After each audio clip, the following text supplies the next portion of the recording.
Hello ladies and gents, welcome to another Game Shared video. I'll be looking at the Nintendo GameCube today, and more precisely Extreme G3, a futuristic bike racing game with weapons and whatnot by Acclaim. Have a watch of this intro.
Short, sweet and to the point.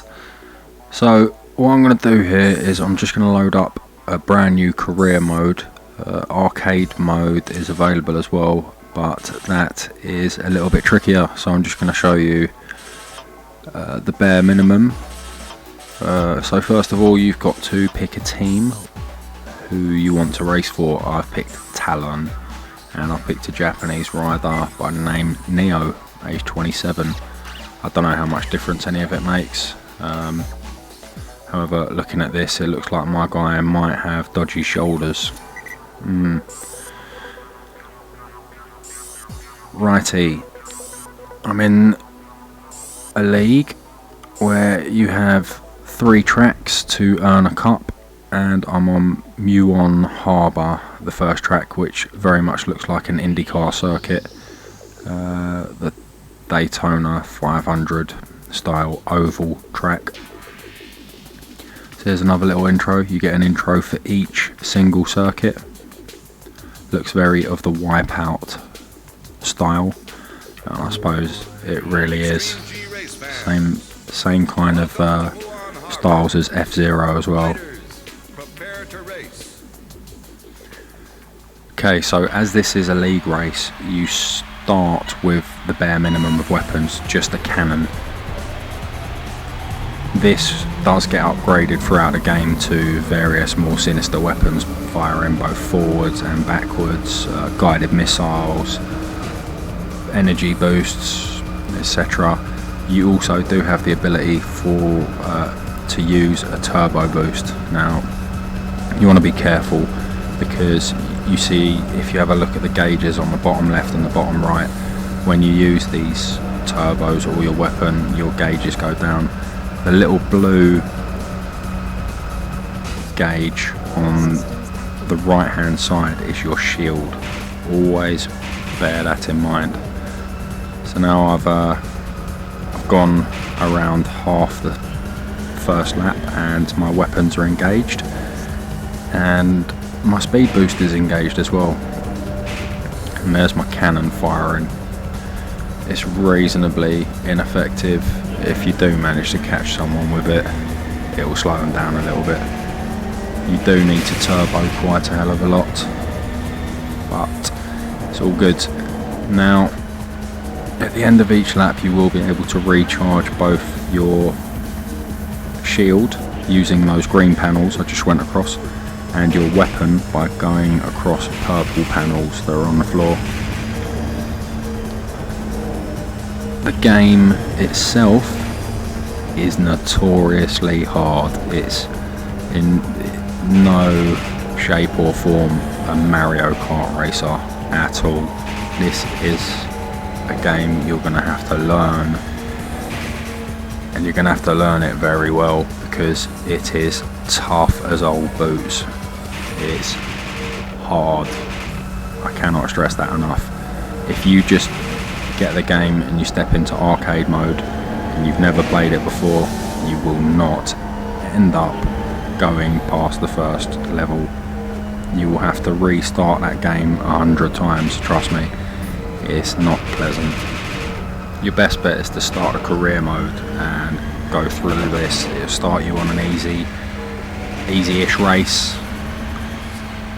As you can tell here, because I came second, everyone will just have the basic weapons, the basic engines, and just make your way up slowly.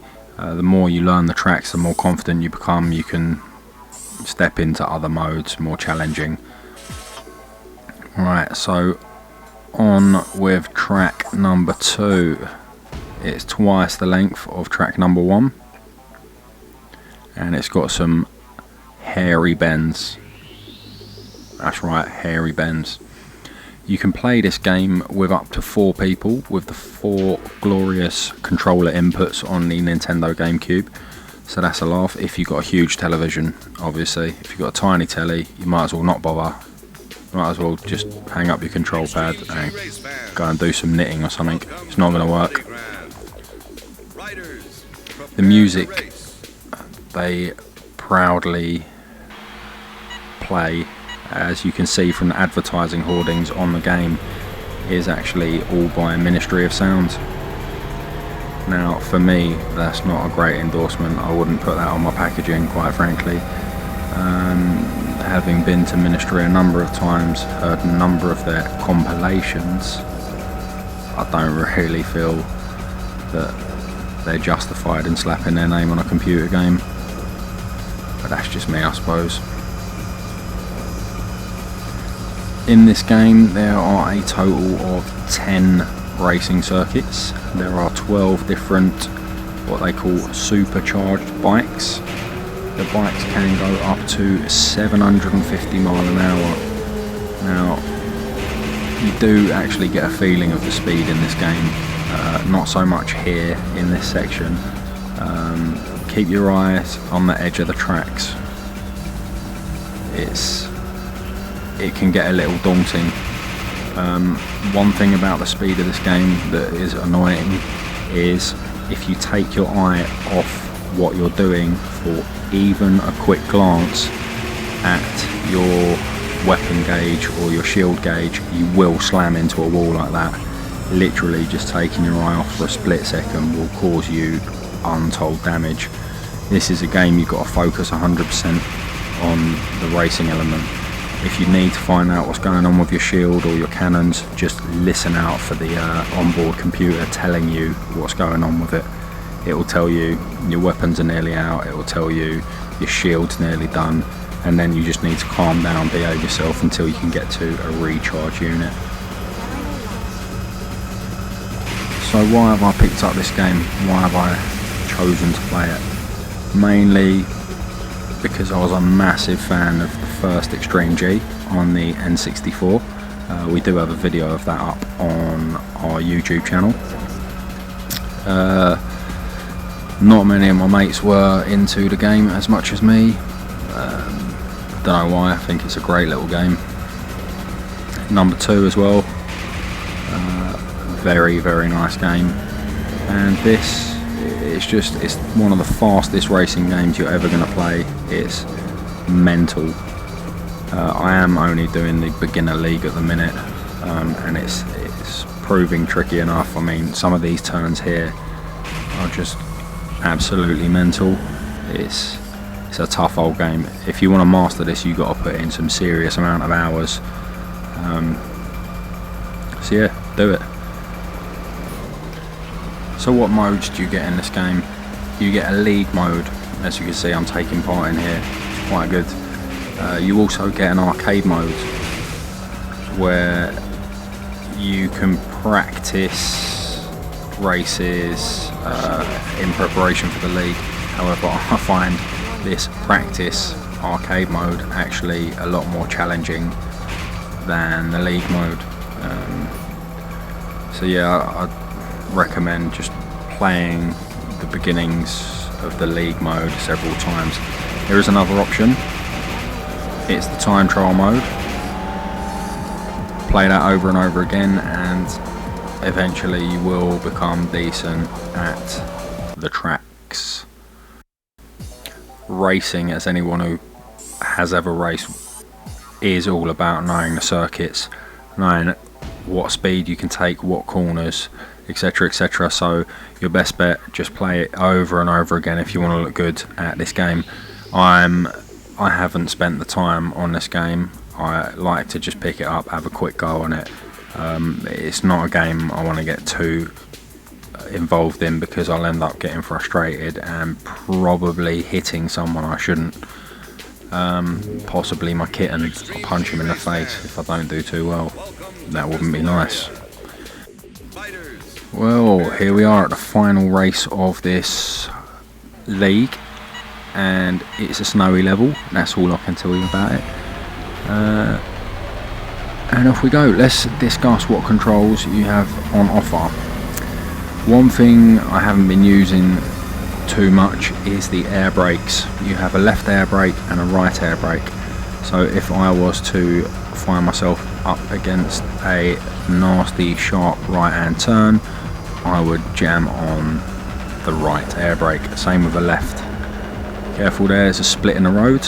It's up to you. They're both exactly the same length. You take whichever split you prefer. So take a look at the edge of the track here.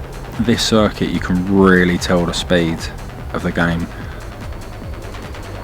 Just do not try to look away from the center of the track when you're racing. As I said before, you will slam straight into the wall, and the people behind you will punish you by overtaking you very, very quickly.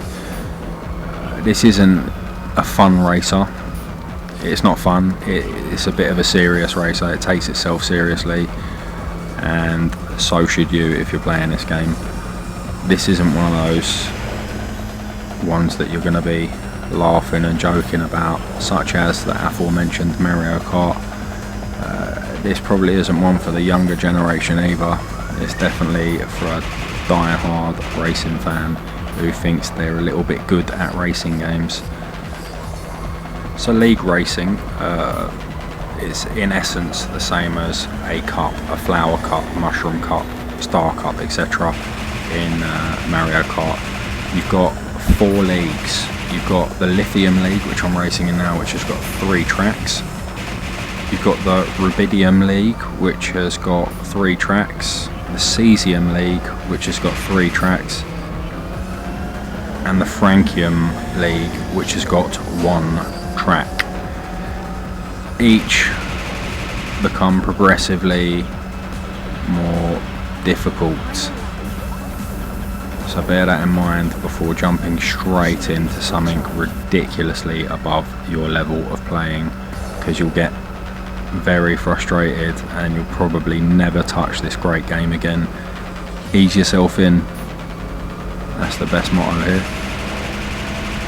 Okay, so I've pretty much sold the game to you. You reckon you're hard enough, but one question remains. Jamie, where do I buy this? How much is it? What's it going to set me back? Is it going to burn a hole in my pocket? Well, no, it won't burn a hole in your pocket. You can get it for the PlayStation 2 for about £3 roughly, or you can buy the Nintendo GameCube version for about £5, and it's definitely worth adding it to your collection. It's got a great cover on it if you're one of those people that like game artwork, and yeah, it's overall reasonably unflawed. Definitely worth owning.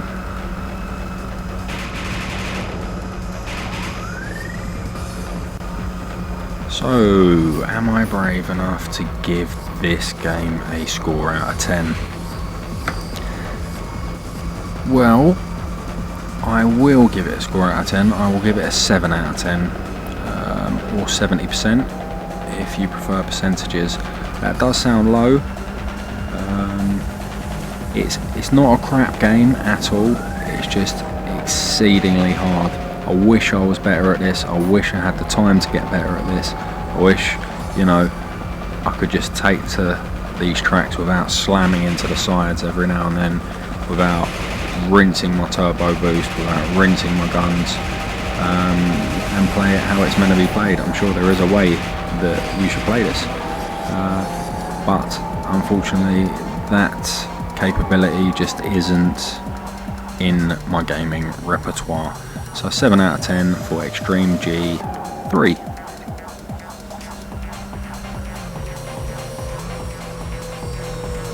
Which brings us nicely to the end of the race. And here's my league reward. I've won some sort of brown cup. That's probably a bronze, I'm not too sure. From this screen it looks like a gold. Why do I have a gold if I didn't come first in any of my races? Not really too sure. Anyway, who cares? That was Extreme G3 for the Nintendo GameCube. So if you'd prefer to see something a little bit better, something a bit different, feel free to go and browse the rest of our 140 something odd videos on YouTube, or come and interact with us on Twitter at GamesShed, as shown here by our wonderful graphic. You'll find a load of crappy information on there about all sorts of retro gaming, new gaming, all sorts of gaming.